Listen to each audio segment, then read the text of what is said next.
showing somebody you believe in them is a lot more powerful than just telling them. I think it's so important to invest in others. Oftentimes, people don't realize their own potential, usually just out of fear. You're gonna do great. Absolutely. You're such a great singer. You have such a beautiful voice. I do find so much joy in seeing others shine. I really do. If you can hear me, I would aim to the conductor right now because there's nothing exciting happening here. After college, I ended up getting a job with a startup in downtown Seattle. For some reason, whenever I was walking past Benaroya Hall, I would go, oh, I'm gonna play there someday. What compelled me to walk into the Seattle Symphony's offices that day is still a bit of a mystery to me. But the guy goes, okay, you're gonna be our 9th and 10th concert on December 5th and 11th. And I walked out onto 2nd Avenue and I went, oh shit, I've gotta figure out how to write a symphony. I can't read music, so I bought a book on the orchestra for kids, which was perfect because I had pictures. And I took a piece of masking tape across the bottom of my keyboard and I would write trumpet low, trumpet high. And then I knew I could play the trumpet in this range. Right after the very first concert, the CFO of my company called me into his office and he says, my daughter Jordan recently passed. She was at Seattle Children's Hospital. You know, they have a piano in the playroom there. So I went down, I think it was that afternoon. I invited one of the kids over and I plopped him on the bench down next to me. And I said, why don't you play these 2 keys up here? And then I just started playing like.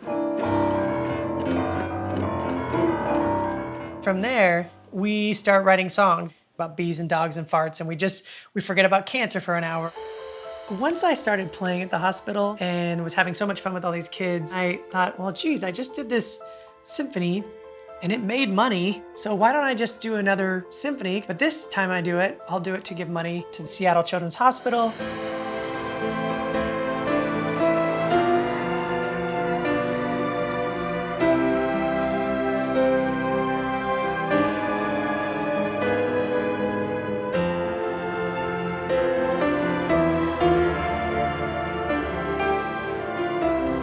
I'm dealing with kids with serious illnesses. I think it's good to be challenged and give them something else to focus on other than just the illness.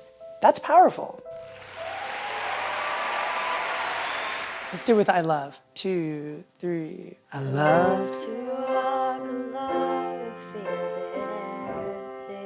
There you go. Support it with your breath. I dreamed that I could do most anything.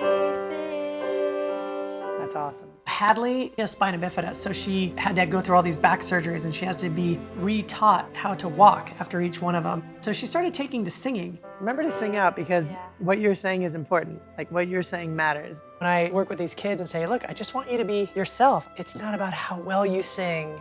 It's not about if you hit this note. That doesn't matter. Your voice is more important than the instruments. It's more important than any of the people around. It's really just you expressing yourself to the world. That's the good part of it. So you can't make a mistake that way. You can never be unsuccessful just being yourself.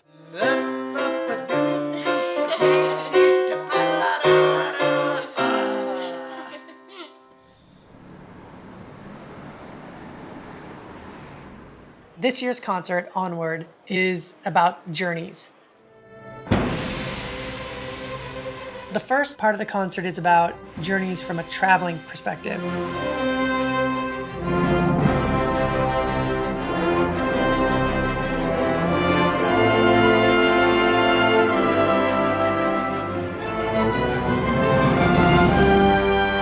And then we're going to take them through the journey of an illness.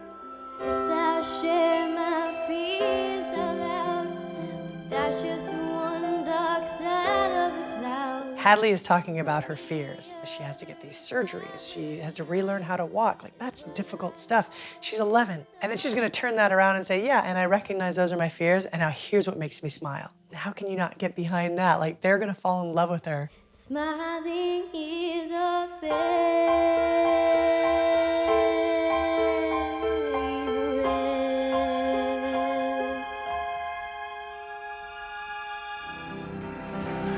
I want Hadley to know that her voice is important, that her words matter, that her story matters. I feel like that's a gift. Good night. Thank you for donating to Children's.